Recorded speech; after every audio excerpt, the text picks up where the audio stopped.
ఈ యొక్క సమయంలో మనము కొద్ది నిమిషాలు వాక్యాన్ని మనము ధ్యానించుకుందాం.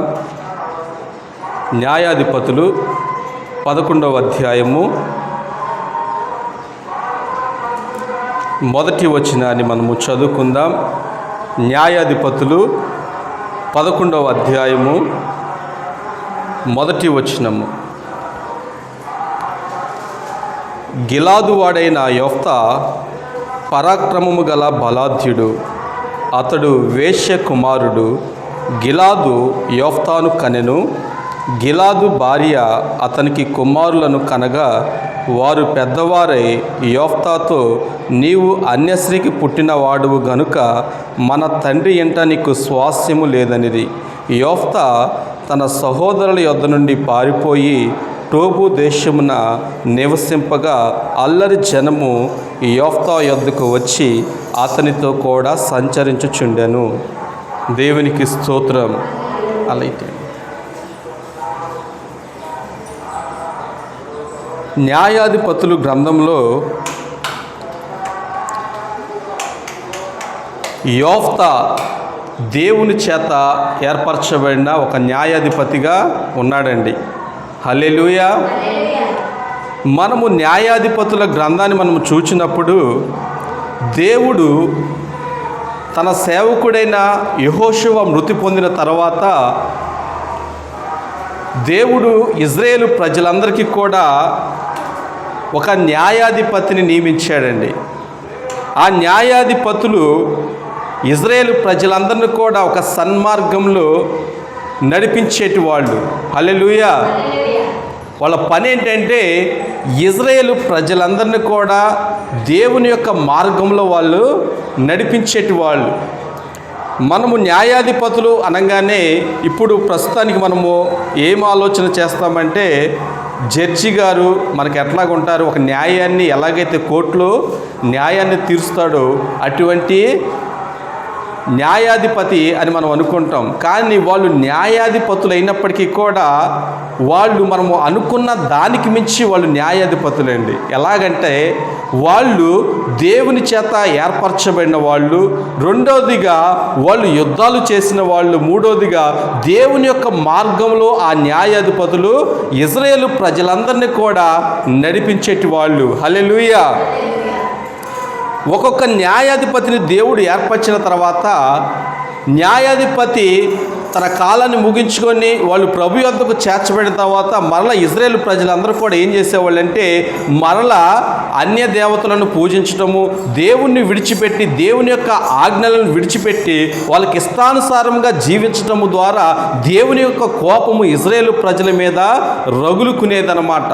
అప్పుడు మరలా దేవుడు కృప కలిగిన వాడు కాబట్టి మరలా మరొక న్యాయాధిపతిని నియమించటము, ఆ న్యాయాధిపతి ద్వారా ఇజ్రాయేలు ప్రజలందరినీ కూడా ఒక మంచి మార్గంలో దేవుడు నడిపించేటివాడు.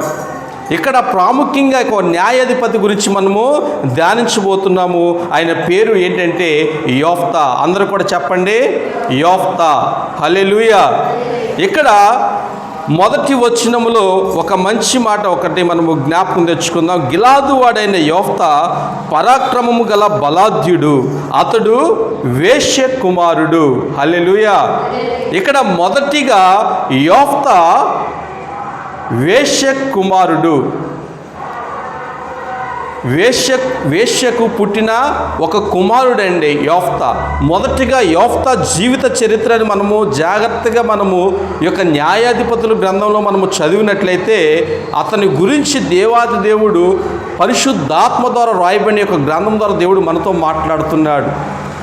ఈ యొక్క యొఫ్తా మొదటిగా ఎవరికి జన్మించాడంటే గిలాదుకు, అలాగే ఒక వేశ్యకు జన్మించిన వాడు ఈ యొక్క యొఫ్తా. ఏమండి, ఒక గిలాదు వానికి అలాగే ఒక వేశ్యకు కూడా జన్మించిన వాడు యొఫ్తా. చూడండి, అనేకులు కూడా అనేక ప్రజల్లో నుంచి కూడా ఎవరైనా వేశ్యలు ఉన్నట్లయితే వారిని ఎలా చూస్తారండి జనాలు? చాలా చులకనగా చూస్తారు. వారికి సమాజంలో ఎటువంటి విలువను కూడా వాళ్ళు ఇవ్వరు. వాళ్ళకి ఎటువంటి పేరు ఉంటుందంటే ఈ రోజుల్లో మంచి కంటే కూడా చెడుకే ఎక్కువ ప్రాధాన్యత కలిగి ఉంది. ఎందుకంటే మన జీవితం ఏంటో, మన బ్రతుకేంటో అన్నీ కూడా పక్కన పెడతాము. మన పరిస్థితులు అన్నీ కూడా పక్కన పెడతాం. ఇతరుల్లో ఉన్న పాపాలను కానీ తప్పులు కానీ వేలు వెత్తి మనం ఏం చేస్తామంటే చూపిస్తారు. ఆ రోజుల్లో కూడా అంతే. యోఫ్తా ఒక ఏంటంటే వేశ్యకు జన్మించాడండి. యోఫ్తా చేసిన తప్పు అనేది ఏమీ కూడా లేదు. ఎందుకంటే తన తండ్రి అయిన గిలాదు ఒక వేశ్య వద్దకు పోయినప్పుడు ఆ వేశ్యకు పుట్టిన కుమారుడే యోఫ్తా. చూడండి, తన బాల్యం నుంచి కూడా ఎన్నో అవమానాలు, ఎన్నో నిందలు, ఎంతో కన్నీటితో తన జీవితాన్ని ప్రారంభించాడండి యోఫ్తా. తాను మాత్రం ఎటువంటి కూడా తప్పిదము చేయక మునిపే తన గర్భంలో, తల్లి గర్భంలో నుంచి కూడా తీయబడిన తర్వాత నుంచి అక్కడున్న సమాజం అంతా కూడా ఏమని మాట్లాడుతున్నారంటే, అరే వీడు వేశ్య కుమారుడు, అన్య స్త్రీకి పుట్టిన కుమారుడు, వీడు మనలాగా జన్మించిన వాడు కాదు, మనలాగా తల్లిదండ్రుల ద్వారా వచ్చిన వాడు కాదు, ఇతని తల్లి ఒక వేశ్య, ఇతని జీవితం కూడా అటువంటిదే అని చెప్పి అక్కడ అనేకులు కూడా యోఫ్తాను చిన్న వయసులో నుంచి కూడా ఎగతాళి చేయటము, అతన్ని బాధించటం, బాధ పెట్టడము, రకరకాలుగా చులకనగా చేసి మాట్లాడటం జరిగిందండి. హల్లెలూయా. యోఫ్తా జీవితము కూడా ఒక సీదాగా సాగిపోలేదండి. జీవితం తల్లి గర్భంలో నుంచి బయట పడిన కాడి నుంచి కూడా తన జీవితం ఎట్లా ఉందంటే చాలా భయంకరమైన పరిస్థితి. తండ్రి గిలాదు అయినప్పటికీ తల్లి మాత్రము వేశ్యగా ఉంది, అన్య స్త్రీగా ఉన్నది. అంటే ఇజ్రాయేలు ప్రజలందరూ కూడా దేవుడు ఏమని మాట్లాడాడంటే, మీరు అన్య స్త్రీలను వివాహం చేసుకోకూడదు, వారితో మీ పిల్లలను మీరు వాళ్ళకి ఇవ్వకూడదు, వారి పిల్లలను మీరు చేసుకోకూడదని దేవుడైన యెహోవా చాలా స్పష్టంగా ఇజ్రాయేలు ప్రజలందరితో కూడా మాట్లాడాడు. దైవజనుడైన మోషేతో మాట్లాడుతూ, మోషే, ఈ యొక్క ప్రజలు, నా యొక్క ప్రజలు ఎవరు కూడా అన్య స్త్రీలను వివాహం చేసుకోవడానికి వీలు లేదు. అన్య స్త్రీలకు పుట్టిన పిల్లలు, వాళ్ళు కుమారులైన కుమార్తెలైనా కానీ నా ప్రజలను చేసుకోవడానికి అవకాశం లేదు, వాళ్ళు చేసుకోకూడదు, నాకు ఇష్టం లేదని దేవుడు మొదటిగానే చెప్పాడు. కానీ ఇక్కడ గిలాదు ఏం చేశాడంటే ఒక అన్య స్త్రీని వివాహం చేసుకున్నాడు. ఒక వేశ్యను అక్కడ వివాహం చేసుకొని రహస్యంగా వాళ్ళిద్దరూ కూడా సంసారం చేసిన తర్వాత యోఫ్తా అనేవాడు ఒక కుమారుడిగా జన్మించాడండి. చూడండి, యోఫ్తా మొదటిగా తన జీవితంలో ఏంటంటే ఒక వేశ్య కుమారుడు అనబడ్డాడు. గిలాదు కుమారుడు అనే కంటే కూడా చాలామంది ఏమని పిలిచేవాళ్ళంటే, యోఫ్తా ఒక వేశ్యకు పుట్టినవాడు అని ప్రతి ఒక్కళ్ళు కూడా అతన్ని గాయపరిచేటివాళ్ళు. హల్లెలూయా. అందుకని ఇక్కడ మొదటి వచనంలో ఉంటుంది, అతడు వేశ్య కుమారుడు గిలాదు యోఫ్తాను కనెను, గిలాదు భార్య అతనికి కుమారులను కనగా వారు పెద్దవారై యోఫ్తాతో, నీవు అన్య స్త్రీకి పుట్టినవాడవు. ఏమండి, ఎవరికి పుట్టాడంట? అన్య స్త్రీకి పుట్టినవాడు యోఫ్తా. చూడండి, పిల్లలు చిన్న వయసులో వాళ్ళకి ఏమి అనేది కూడా వాళ్ళకి తెలియదండి.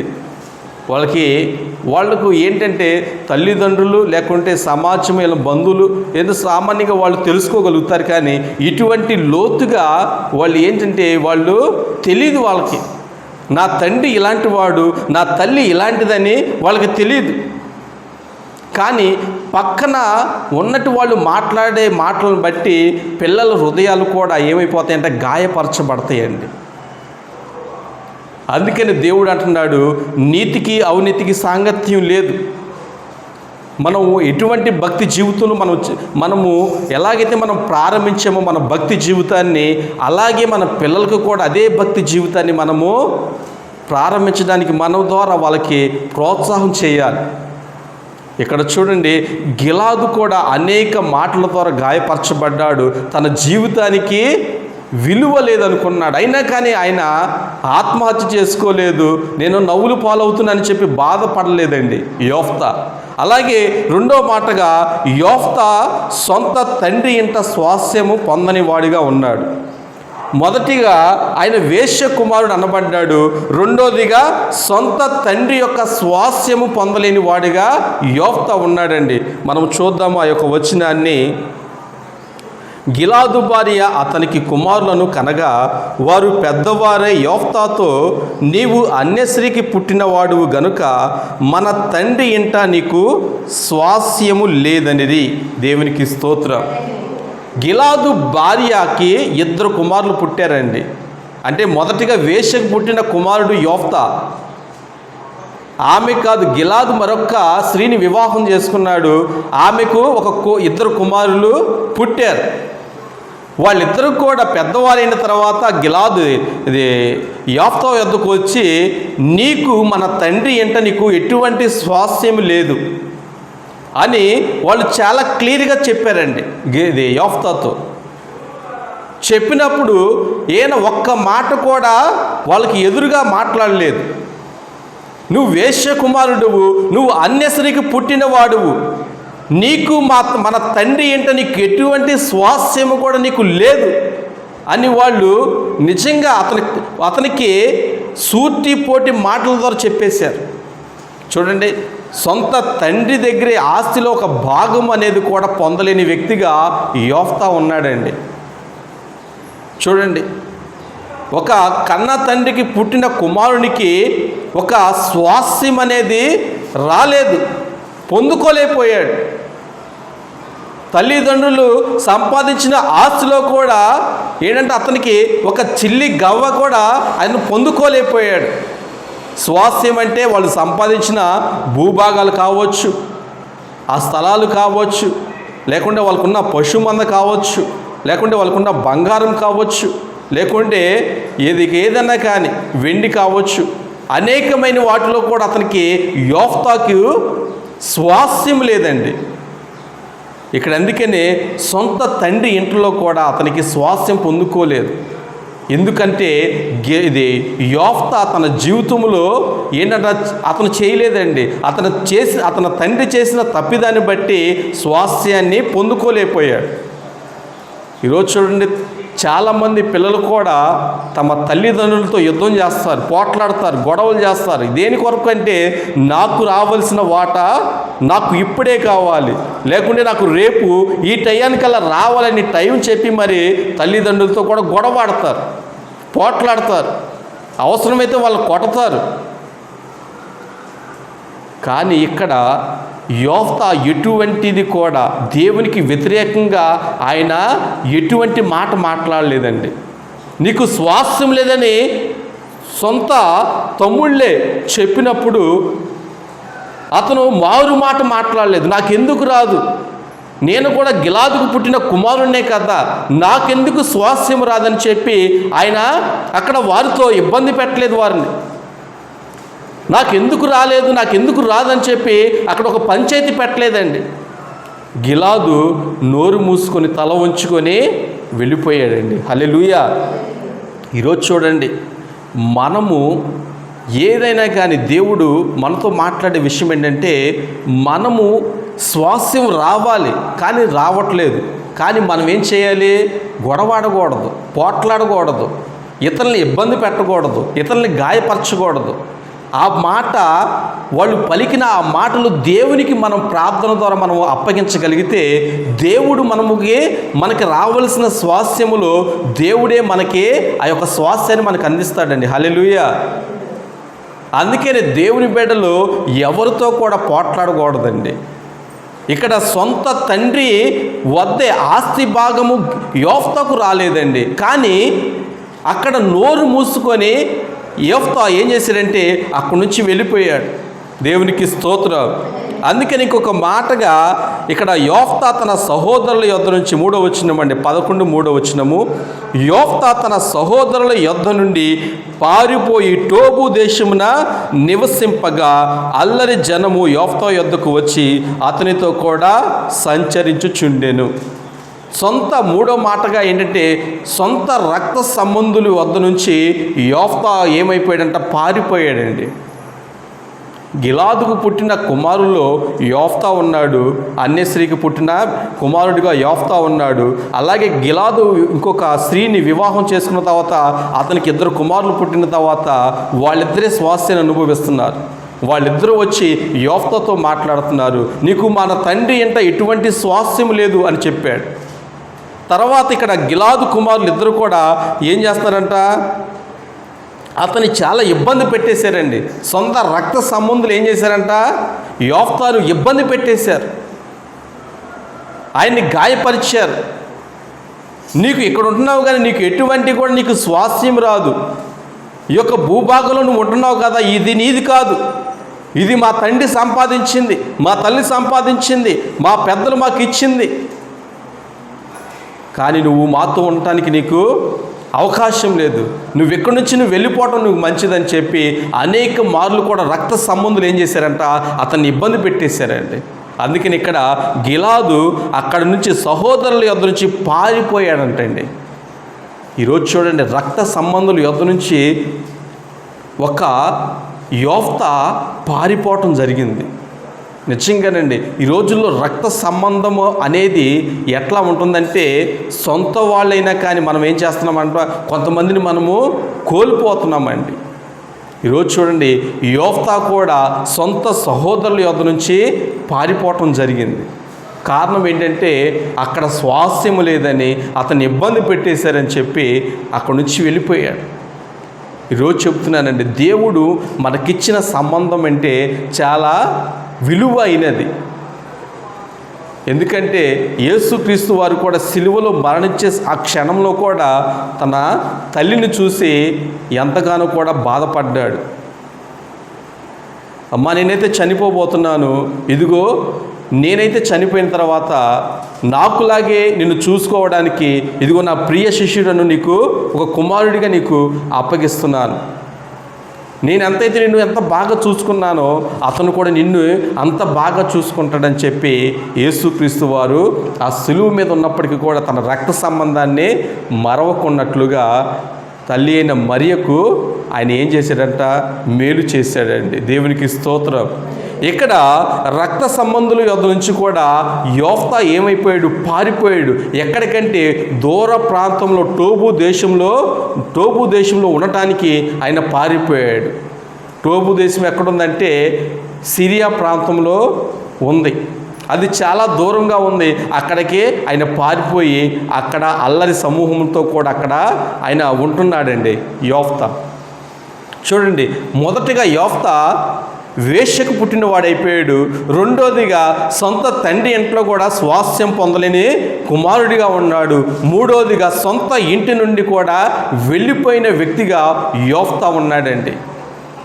యోఫ్తా యొక్క జీవితాన్ని దేవుడు ఇట్లాగ ఎందుకు పొందుపరిచాడంటే, ఇటువంటి యొక్క కుమారునికి కూడా దేవుని యొద్ద ఒక నిరీక్షణ ఉందని చెబుతున్నాడండి దేవాతి దేవుడు. ఏమిటి, ఈ రోజుల్లో మనం ఎవరినైనా కానీ అటువంటి బిడ్డలు మనం చూసినప్పుడు వాళ్ళ మీద మనకి జాలి కలుగుతుందా?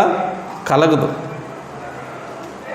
కారణం ఏంటంటే మన హృదయాలు కఠినమైపోతాయండి.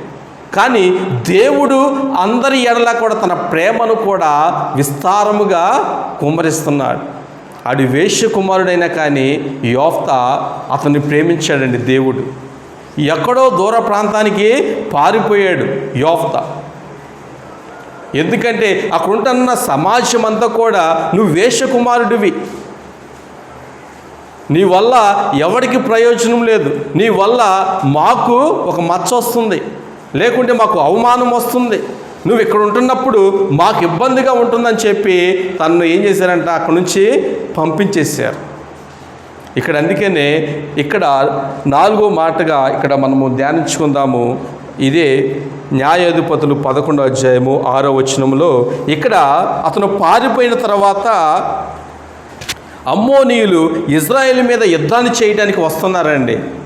ఇక్కడ అమ్మోనీయులు ఇజ్రాయేల్ మీద యుద్ధాన్ని చేయడానికి వచ్చుచుండగా ఇక్కడ గిలాదు పెద్దలందరూ కూడా కలిసి, అయ్యో ఈ యొక్క అమ్మోనీయులను మనము ఎదుర్కోలేమని చెప్పి టోబు దేశంలో నివాసం చేస్తున్న ఆ యొక్క యోఫ్తాను కలిశారు. యోఫ్తాను కలిసి మాట్లాడతారు. అక్కడ నువ్వు మాతో పాటు కలిసి రావాలి అని మాట్లాడారు. ఆ గిలాదు పెద్దలందరూ కూడా కలిసి యోఫ్తా యొద్దకు వెళ్ళినప్పుడు, యోఫ్తా నువ్వు మాతో కలిసి రావాలి, ఎక్కడికంటే మన ప్రాంతానికి నువ్వు వచ్చేయాలి, నువ్వు గిలాదులోనికి నువ్వు మరలా తిరిగి రావాలని అక్కడ గిలాదు పెద్దలు యోఫ్తాతో మాట్లాడుతున్నారండి.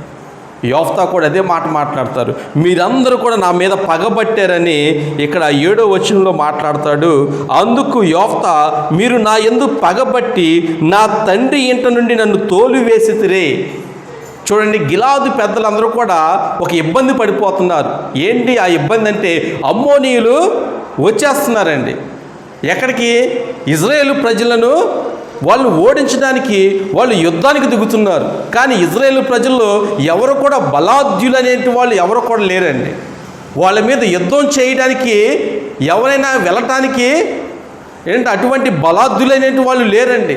వాళ్ళందరూ కూడా పిరికితనంలో ఉండిపోయారు. ఒక నాయకుడు లేని, లేకుంటే ఒక రాజు లేని, ఒక పరిపాలకుడు లేని వారిగా వాళ్ళు ఇజ్రాయేలు ప్రజలు ఉండిపోయారు. అందుకని వాళ్ళకి ఎటు ఏది కూడా తోచలేదు. ఎవరినైతే గిలాదు ప్రాంతంలో నుంచి అక్కడ టోబు దేశానికి పంపించేశారో ఈ యొక్క గిలాదు పెద్దలందరూ కలిసి మరలా ఇదే గిలాదు పెద్దలు మరలా ఎక్కడికి వెళ్ళారంటే యోఫ్తా యొద్దకు వెళ్ళారు. చూడండి, అందుకేనంటారు ఏ దిక్కు లేని వాళ్ళకి దేవుడే దిక్కు అన్నట్లుగా ఇక్కడ యోఫ్తాను కూడా దేవాతి దేవుడు అక్కడ గిలాదు పెద్దలతో మాట్లాడి, మీ వల్ల కాదు అమ్మోనీయులను జయించటము, ఇదిగో యోఫ్తా ఉన్నాడు అక్కడ టోబు దేశంలో, అతన్ని మీరు తీసుకుని రండి అని చెప్పి దేవుడు వాళ్ళ హృదయాల్ని బహుశా ప్రేరేపించవచ్చు. హల్లెలూయా. అందుకని ఇక్కడ వాళ్ళు చెప్పిన ఆ మాటలను బట్టి, అతనికి ఇబ్బందికరంగా మాట్లాడిన ఆ మాటలను బట్టి కూడా ఆయన తన మనసులో పెట్టుకోలేదండి. ఇక్కడ 7వ వచనంలో అందుకే అంటాడు యోఫ్తా, అందుకు యోఫ్తా, మీరు నా యందు పగబట్టి నా తండ్రి ఇంట నన్ను తోలివేసితిరే అని మాట్లాడుతున్నాడు. ఎవరితో అంటే గిలాదు పెద్దలతో. గిలాదు పెద్దలు ఆ గిలాదు ప్రాంతాల నుంచి విడిచిపెట్టి టోబు దేశానికి ఆయన వద్దకు వచ్చినప్పుడు ఇక్కడ గిలాదు పెద్దలతోనూ లేకుండా అక్కడ యోఫ్తా ఇద్దరు కూడా మాట్లాడుకుంటున్నారు. మీరు నా పట్ల చేసిన యొక్క అన్యాయాన్ని నేను మర్చిపోలేదు, నాకు గుర్తే ఉంది. మీరందరూ కూడా నా మీద పగబట్టి కక్ష కట్టి నా తండ్రి ఇంట నుండి మీరు ఏం చేశారంటే నన్ను తోలివేశారు, నాకంత కూడా జ్ఞాపకం ఉంది అని ఇక్కడ యోఫ్తా గిలాదు పెద్దలతో మాట్లాడుతున్నాడు. ఇక్కడ గిలాదు పెద్దలు కూడా అతను బ్రతిమలాడుతూ, నువ్వు రావాలి, నువ్వు మాతో పాటు కూడా ఈ యొక్క గిలాదులోనికి రావాలని చెప్పి వాళ్ళని బ్రతిమలాడుతున్నారండి. హల్లెలూయా. ఎందుకంటే ఇక్కడ వాళ్ళు ఎందుకు బ్రతిమలాడుతున్నారంటే అమ్మోనీయులతో వాళ్ళు యుద్ధం చేయడానికి వాళ్ళకి బలం లేదండి, మంచి అధిపతి లేదు, మంచి నాయకుడు కూడా లేడండి. అందుకనే ఇక్కడ యోఫ్తాను ఇబ్బంది పెట్టేస్తున్నారు గిలాదు పెద్దలందరూ కూడా కలిసి. నువ్వు తప్పకుండా మాతో పాటు నువ్వు రావాల్సిందే, జరిగింది ఏది కూడా నువ్వు మనసులో పెట్టుకోవద్దు. అప్పుడు నిన్నేదో నీ మీద పగబట్టాము, కక్ష కట్టాము, నిన్ను తండ్రి ఇంట నుంచి నిన్ను తోలివేసాము, అయినా కానీ నువ్వు బాధపడొద్దు, నువ్వు మాతో పాటు రావాలని చెప్పి ఆ గిలాదు పెద్దలు యోఫ్తాతో మాట్లాడుతూ అతన్ని తీసుకొని వస్తున్నారండి. హల్లెలూయా. అందుకనే ఎందుకు తీసుకుని వస్తున్నారంటే చెప్పే నేను, అమ్మోనీయులతో యుద్ధం చేయటానికే అండి. దేవుడు కూడా కనాను దేశాన్ని వాళ్ళకి ఇచ్చినప్పుడు అక్కడ ఉంటున్న అనేకమైన 7 జాతులను అక్కడి నుంచి పంపించేయాలని చెప్పి దేవుడు తన ప్రణాళికను తన ప్రజలకు తెలియపరిచాడండి. కనాను దేశంలో ఉంటున్న అన్య జనులందరినీ కూడా అక్కడి నుంచి ఏం చేయాలంట? పంపించేయాలి. అన్య జనులు ఒక జాతి అయిన వాళ్ళే ఇక్కడ ఎవరంటే అమ్మోనీయులు. వీళ్ళు కూడా ఇజ్రాయేల్ ప్రజలను చాలా ఇబ్బంది పెట్టేస్తున్నారు. వీరిని ఏం చేయాలంటే అమ్మోనీయులను గిలాదు వాళ్ళు ఎదుర్కొని ఇజ్రాయేలు అమ్మోనీయులను ఎదుర్కొని వాళ్ళు ఓడించి ఆ యొక్క ప్రాంతం నుంచి పంపించేయాలి. అందుకని చెప్పి వాళ్ళకి బలం లేదని చెప్పి యోఫ్తాను కలుపుకొని యోఫ్తాను గిలాదులోనికి తీసుకొచ్చారు. దేని కొరకంటే అమ్మోనీయులతో యుద్ధం చేయటానికండి. అలాగే ఇంకొక మాట ఏంటంటే 11వ అధ్యాయము 10వ వచనంలో, గిలాదు పెద్దలు నిశ్చయముగా మేము నీ మాట చొప్పున చేయుదుము, యెహోవా మన ఉభయముల మధ్యను సాక్షిగా ఉండునుగాక అని యోఫ్తాతో అనిరి. కాబట్టి యోఫ్తా గిలాదు పెద్దలతో కూడా పోయినప్పుడు జనులు తమకు ప్రధానునిగాను అధిపతినిగాను అతన్ని నియమించుకొనిరి. అప్పుడు యోఫ్తా మిస్పాలో యెహోవా సన్నిధిని తన సంగతి అంతయు వినిపించాను. చూడండి, ఇక్కడ యోఫ్తాతో కూడా గిలాదు పెద్దలు మాట్లాడుతున్నారు. నువ్వు మాతో పాటు వచ్చినట్లయితే ఆ అమ్మోనీయులను నువ్వు జయించగలిగితే నువ్వు మాకు అధిపతిగా నువ్వు ఉంటావు, అధికారిగా నువ్వు ఉంటావు అని చెప్పి అక్కడ జనాలందరూ కూడా, ఆ గిలాదు పెద్దలందరూ కూడా అతనితో ప్రమాణం చేస్తారండి. నువ్వు నిశ్చయంగా అమ్మోనీయులను గెలిచినట్లయితే నువ్వే మాకు అధికారిగా నువ్వు ఉండాలని చెప్పి అక్కడ వాళ్ళు ఏంటి ప్రామిస్ చేసుకుంటారు. అందుకని యోఫ్తా కూడా వాళ్ళ మాటకు విలువిచ్చి మరల తన స్వదేశానికి వచ్చాడండి. హల్లెలూయా. చూడండి, యోఫ్తా మనసు కూడా ఎటువంటి మనసు అంటే దేవుని హృదయాన్ని కలిగిన మనసు అండి యోఫ్తాది. అందుకనే వాళ్ళు ఎన్ని ఇబ్బందులు పెట్టినా కానీ, ఎంత కక్ష కట్టినా కానీ వారిని క్షమించగలిగాడు. మరలా వారితో రావడానికి ఇష్టపడ్డాడు యోఫ్తా. ఎందుకంటే దేవుణ్ణి ఎరిగిన కుమారుడిగా ఉన్నాడండి. వేశ్యకు పుట్టినప్పటికీ కూడా దేవుణ్ణి ఏం చేశాడండి, ఎరిగిన బిడ్డగా ఉన్నాడండి. హల్లెలూయా. అలాగే ఇక్కడ యోఫ్తా మొదటిగా యుద్ధానికి వెళ్ళటానికి సిద్ధమవుతున్నాడండి. యోఫ్తా గిలాదుకు వచ్చాడు. గిలాదుకు వచ్చిన తర్వాత మిస్పాలో యెహోవా సన్నిధిలో తన మొత్తము కూడా తన సంగతి అంతయు కూడా వినిపించాడని 11:11 కూడా ఈ మాటను మనము చూడగలుగుతాము. యుద్ధానికి వెళ్తున్నాడు యోఫ్తా. యుద్ధానికి వెళ్ళే సమయంలో మిస్పాలో దేవుని యొక్క సన్నిధికి వచ్చి తన సంగతి అంతయు కూడా దేవుడైన యెహోవాకు తెలియజేస్తున్నాడండి. ఈ రోజులో చూడండి, యుద్ధానికి వెళ్ళే సమయంలో కూడా మనం చేయవలసిన పని ఏంటంటే ప్రాముఖ్యమైనది,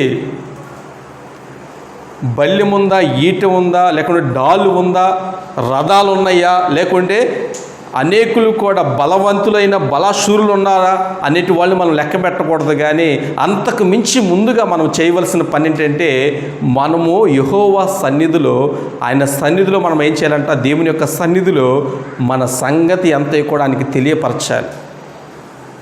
ఇక్కడ యోఫ్తా కూడా తన సంగతి అంతా కూడా దేవుని యొక్క సన్నిధిలో తెలియజేస్తున్నాడు. ఏంటంటే, అయ్యా నేనైతే అమ్మోనీలను జయించటానికి నా బలము సరిపోదు, నా ఫ్యామిలీ బ్యాక్గ్రౌండ్ సరిపోదు, లేకుంటే నా బంధువుల సపోర్ట్ సరిపోదు, లేకుంటే ఇజ్రాయేల్ సపోర్ట్ నాకు సరిపోదు, వాళ్ళందరికీ మించి కూడా నీవు నాకు తోడుగా ఉండాలని చెప్పి ఆయన ఏం చేస్తాడంటే యుద్ధానికి ముందు ప్రార్థన చేయడం ప్రారంభించాడు. అందుకని ఇక్కడ 6వ మాటగా యోఫ్తా ఆయన ఏం చేస్తాడంటే దేవుని సన్నిధిలో ప్రార్థించగలిగాడండి. ఈ రోజులో చూడండి, ప్రార్థనకి చాలా ప్రాముఖ్యత మనం ఇవ్వాలి. ప్రార్థన చేసినప్పుడు మనము తప్పకుండా దేవుడు మనకి తోడుగా ఉంటాడు. దేవుని యొక్క సన్నిధి మనకు నిశ్చయముగా మనకి తోడుగా ఉంటుందని మనం నమ్మాలి. ప్రార్థన అనగా దేవునితో మనము మాట్లాడటమేనండి. మనకున్న సమస్యలు, మనకున్న బాధలు దేవుడికి తెలుసు. కానీ మనము మాట్లాడగలిగితే దేవుడు గొప్ప కార్యాన్ని జరిగిస్తాడు. యోఫ్తా కూడా తిరిగి మరలా టోబు దేశంలో నుంచి తిరిగి మరలా గిలాదు ప్రాంతానికి వచ్చి అక్కడ పెద్దలందరితో కూడా మాట్లాడి, నేను అమ్మోనీయులతో యుద్ధం చేయడానికి వెళ్తాను, నేను వాళ్ళు జయిస్తాను అని చెప్పి నేను మీ అందరికీ కూడా అధిపతిగాను అధికారిగా నేను ఉంటానని చెప్పి అక్కడ ఆయన ఏం చేశాడంటే మొదటిగా దేవుని సన్నిధికి ఆయన వచ్చి తన సంగతి అంతా కూడా దేవునికి వినిపించాడండి. ఈ రోజుల్లో మనం ఎటువంటి వారమైనా కానీ మనం నేర్చుకోవలసిన ఒక మాట ఏంటంటే మనము దేవుని సన్నిధిలో ప్రార్థించాలి. దేవుని సన్నిధిలో మన సంగతి అంతయు కూడా వినిపించాలి. ప్రార్థన చేసేటప్పుడు మనం ఏం చేస్తామో మన సంగతి అంతా కూడా దేవుడికి వినిపించలేమండి. కారణం ఏంటంటే కొన్ని సంగతులు మనము చెప్పలేము దేవునికి, అవి మనకే అవమానకరంగా ఉంటాయి. దేవుని దృష్టికి మనము అటువంటి వారిగా మనము కనపడకూడదని చెప్పి మనం ఏం చేస్తాం, మనకున్న అనేకమైన పొరపాట్లు కానీ తప్పిదమ్ములు కానీ కప్పెట్టుకొని మనం ఏం చేస్తామంటే సన్నిధిలో మనము ప్రార్థన చేస్తాం. దానివల్ల ప్రయోజనం లేదు. అందుకని ఇక్కడ యోఫ్తా చెబుతున్నాడండి, తన సంగతి అంతా కూడా ఏం చేస్తున్నాడంటే దేవునికి విడిపిస్తున్నాడండి. యుద్ధానికి వెళ్ళే ఒక యోధుడికి కావాల్సింది ఏంటంటే మొదటిగా దేవుని యొక్క సహాయం కావాలండి. మనం కూడా అంతే. కొంతమంది వద్దకు మనం వెళతాం అప్పుడప్పుడు, రాజకీయ నాయకులు కావచ్చు, పేరున్న వారి వద్దకు కావచ్చు, పలుకుబడి ఉన్న వారి వద్దకు వెళ్ళది మనము అప్పుడప్పుడు మనం వెళ్తాం. మన సంగతి అంతా కూడా వాళ్ళకి వినిపించినప్పుడు వాళ్ళు ఏం చేస్తారు, వాళ్ళకి ఇష్టమైతే సహాయం చేస్తారు, ఇష్టం లేకపోతే సహాయం చేయరు. కానీ దేవుడైతే అట్లా కాదండి. మనం ఎప్పుడైతే మనం హృదయపూర్వకంగా ఇదిగో నేనైతే దేవా నేను యుద్ధానికి వెళ్తున్నాను, ఇదిగో నా సంగతి అంతా కూడా నీకు వినిపిస్తున్నా, అట్లాగా దేవునికి మన సంగతులు అంతా కూడా మన బ్రతుకంతా కూడా ఆయన సన్నిధిలో మనం ఏం చేయాలంట, కుమ్మరించుకోవాలి. కానీ ఇప్పుడు చాలామంది కూడా ప్రార్థన చేస్తున్నారు కానీ ఏం పొందుకోవట్లేదంటే దేవుని సహాయాన్ని పొందుకోలేకపోతున్నారు. తప్పు ఎక్కడ ఉందంటే దేవుని దగ్గర తప్పు లేదండి, ప్రార్థన చేసే ఆ వ్యక్తి దగ్గర ఆ తప్పు ఉంది, ఆ లోపం ఉంది. కారణం ఏంటంటే మనం ఏం చేస్తున్నామంట, మన సంగతులన్నీ కూడా దేవునికి మనము చెప్పకుండా కొన్ని సంగతులే మనము చెప్తున్నాం.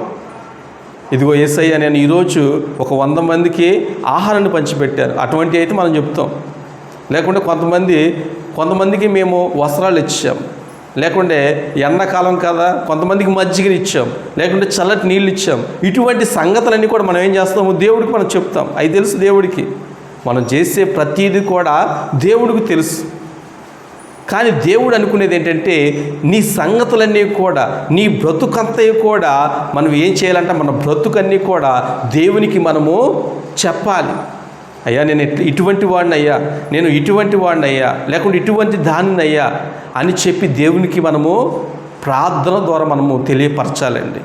అప్పుడు దేవుడు తన దయను మన మీద కుమ్మరిస్తాడు. ఇక్కడ యోఫ్తా కూడా అంతే, దేవుని యొక్క సన్నిధిలో ప్రార్థించగలిగాడంటే ఆయన కూడా ప్రార్థన పరుడై ఉంటాడు.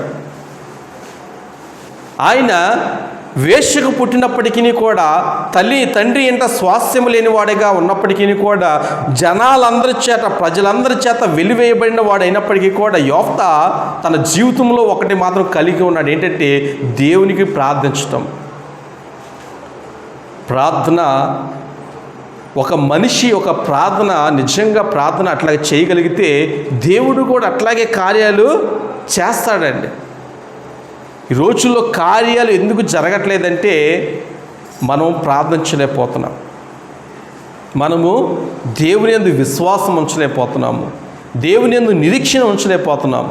ఇక్కడ చూడండి, ఇజ్రాయేలు ప్రజలందరికీ కూడా ఒక సవాలుగా ఉందండి. ఏంటంటే అక్కడ అమ్మోనీయులతో యుద్ధం చేయాలని, అక్కడ యుద్ధం చేయడానికి వచ్చిన ఈ యొక్క యోఫ్తా దేవుని సన్నిధిలో ప్రార్థన చేసి ఆయన సిద్ధపడుచున్నాడండి. హల్లెలూయా.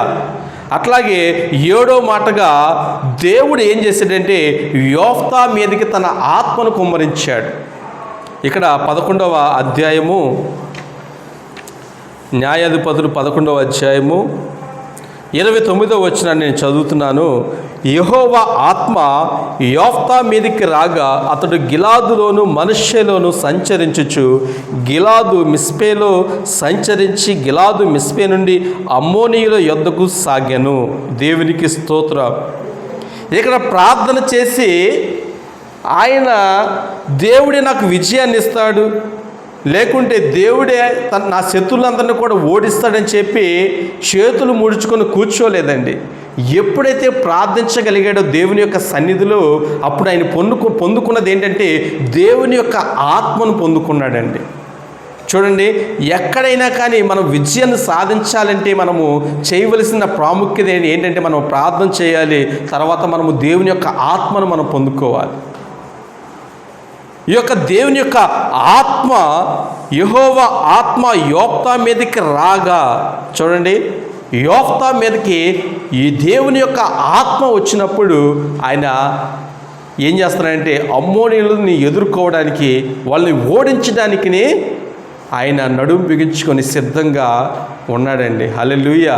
ఈ రోజుల్లో చాలామంది ఏం చేస్తారంటే ప్రార్థన చేస్తారు, ప్రార్థన వరకే ఆగిపోతారండి వాళ్ళ జీవితం అంతా కూడా. ఇప్పుడు మనకి ఏదో ఇబ్బంది ఎదురైందండి, ఇబ్బంది అయినప్పుడు మనం ఏం చేస్తాం, ప్రార్థన చేస్తాం. ప్రార్థన చేసిన తర్వాత ఆ కార్యం జరగాలని మనం చూస్తాం.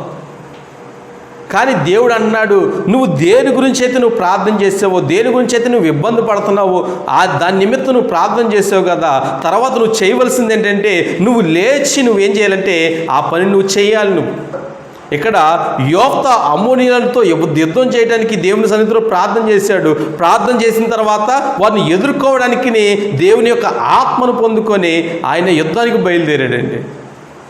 ఈ రోజుల్లో మనం కూడా అంతే. మన ప్రార్థన మనం ఏం చేయాలంట, ప్రార్థన చేసి మనం ప్రయత్నం చేయాలి. ఇప్పుడు పిల్లలు ఉంటారు, వాళ్ళకి జ్ఞానం కావాలనుకోండి, ప్రార్థన చేస్తారు. ప్రార్థన చేసిన తర్వాత దేవుడు నిశ్చయంగా జ్ఞానాన్ని వాళ్ళకి ఇస్తాడు. అలాగే పెద్దలమైన మనకి అనేకమైన సమస్యలు ఉంటాయి, అనేకమైన ఇబ్బందులు ఉంటాయి. మనం చేసే పనులు కావచ్చు, లేకుంటే మనకుంటున్న నివాసంలో కావచ్చు, లేకుంటే మనకి అనారోగ్యం కావచ్చు, లేకుంటే ఆర్థిక సమస్యలు కావచ్చు. వాటన్నిటిని కూడా మనం ఎట్లా ఎదుర్కొంటామంటే దేవుని యొక్క శక్తి ద్వారా మనం వాటిని ఎదుర్కోగలుగుతామండి. ఈ రోజుల్లో చాలామంది కూడా ఏం చేస్తున్నారంటే కొన్ని సమస్యలను ఎదుర్కోలేక ప్రార్థన అయితే చేస్తున్నారు, కానీ సమస్యలను ఎదుర్కోలేక వాళ్ళు ఏమైపోతున్నారంట, చనిపోతున్నారండి. కొంతమంది మనం చూసినట్లయితే కొన్ని పేపర్లో 10,000 రూపాయలు అప్పు ఉందని చెప్పి చనిపోయిన వాళ్ళు ఉన్నారు. లేకుంటే ఎగ్జామ్లో నేను పాస్ అవ్వలేదని చెప్పి చనిపోయిన వాళ్ళు ఉన్నారు. లేకుంటే కుటుంబాన్ని నేను ఈ యొక్క భారాన్ని నేను మొయ్యలేని చెప్పి చనిపోయిన వాళ్ళు ఉంటారు. కారణం ఏంటంటే వాళ్ళు కొంతవరకే వాళ్ళు పరిమితులు పెట్టుకున్నారండి. ప్రార్థన చేయటం వరకే పరిమితులు పెట్టుకున్నారు, కానీ ప్రార్థన తర్వాత దేవుడు చూపిస్తున్న యొక్క మార్గంలో నడవటానికి వాళ్ళకి ఇష్టం లేదండి. కన్నీటితో ప్రార్థన చేస్తున్నావు మంచిదే, హృదయపూర్వకంగా ప్రార్థన చేస్తున్నావు మంచిదే. తర్వాత దేవుడికి ఇచ్చిన ఆలోచన బట్టి నువ్వేం చేయాలంటే దాన్ని మనం ఎదుర్కోవాలండి.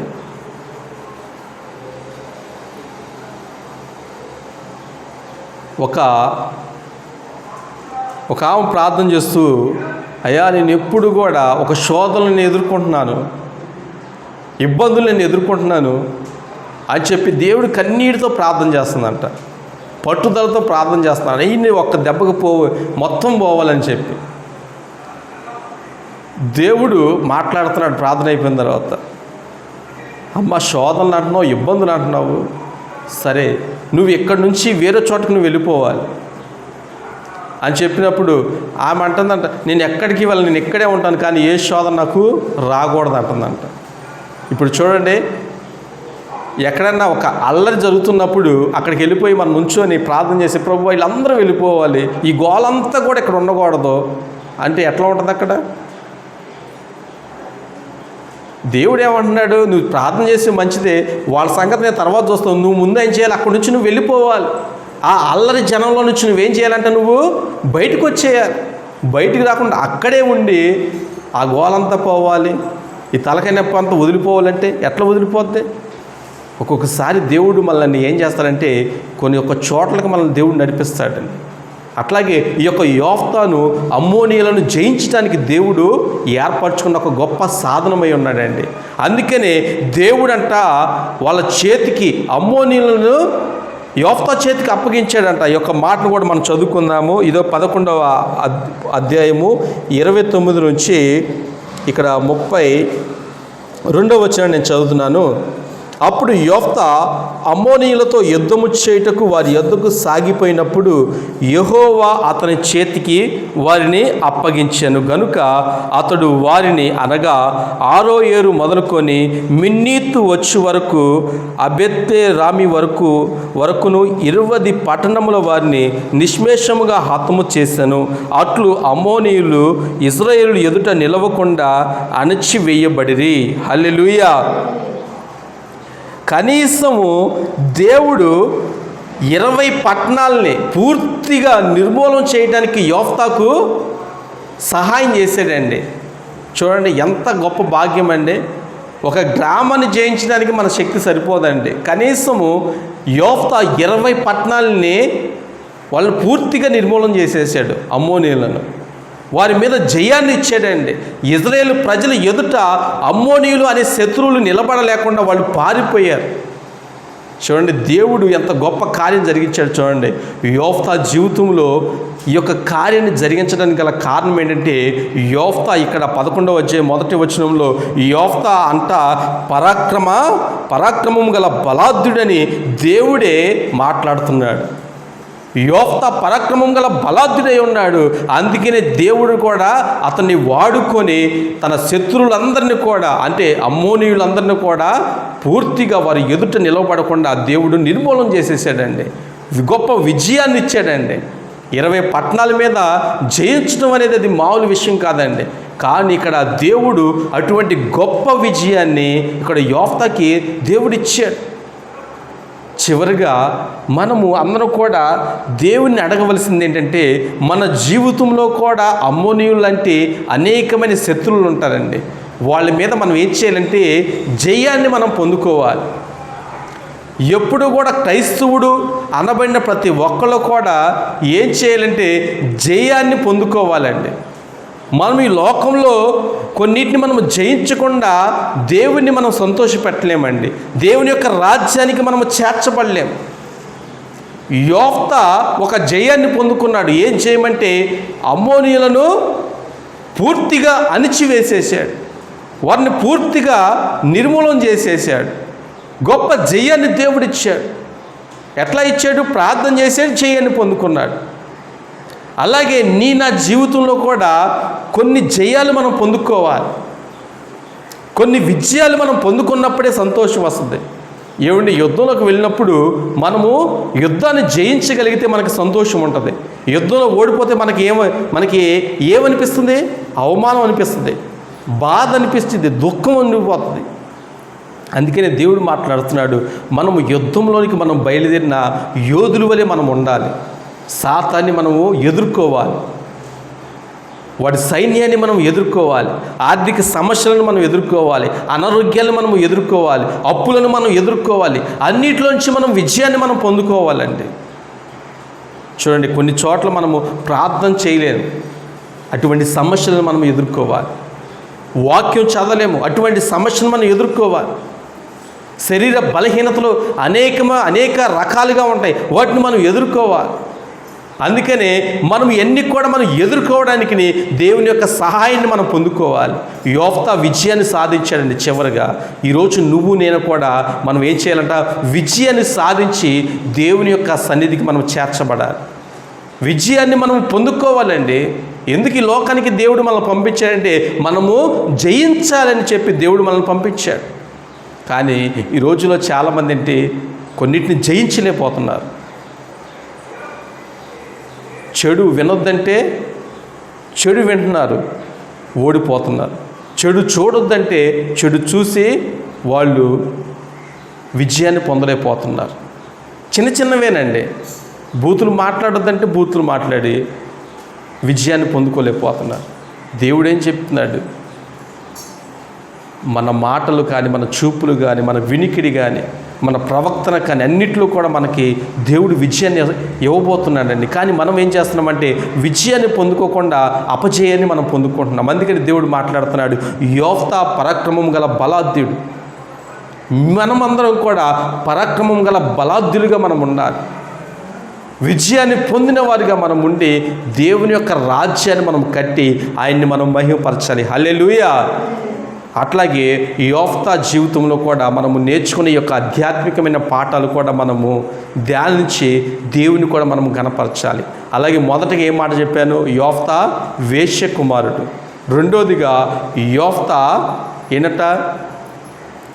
యోఫ్తా తన తండ్రి ఇంట స్వాస్థ్యము పొందలేని బిడ్డగా ఉన్నాడండి. రెండోదిగా సొంత రక్త సంబంధం నుంచి ఆయన ఇబ్బంది పడ్డాడు. అలాగే నాలుగవదిగా గిలాదు పెద్దలతో ఆయన మాట్లాడాడు. ఆయన గిలాదు పెద్దలతో కూడా అక్కడ టోబు దేశంలో నుంచి కూడా గిలాదుకు వచ్చాడు. అలాగే ఐదవ మాటగా యోఫ్తా ఒక ప్రార్థన పరుడుగా ఉన్నాడు. ఆరోదిగా యోఫ్తా విజయాన్ని పొందాడండి. హల్లెలూయా. ఏడవదిగా యోఫ్తా దేవుని యొద్ద నుంచి విజయాన్ని పొందిన బిడ్డగా ఉన్నాడు. హల్లెలూయా. ఇవన్నీ మాటలు కూడా మన జీవితంలో మనము అన్వయించుకొని దేవుని యొక్క నామని మనం మహిమపరచాలి. హల్లెలూయా. ఈ కొద్ది మాటలు కూడా దేవుడు దీవించును గాక. ఆమేన్.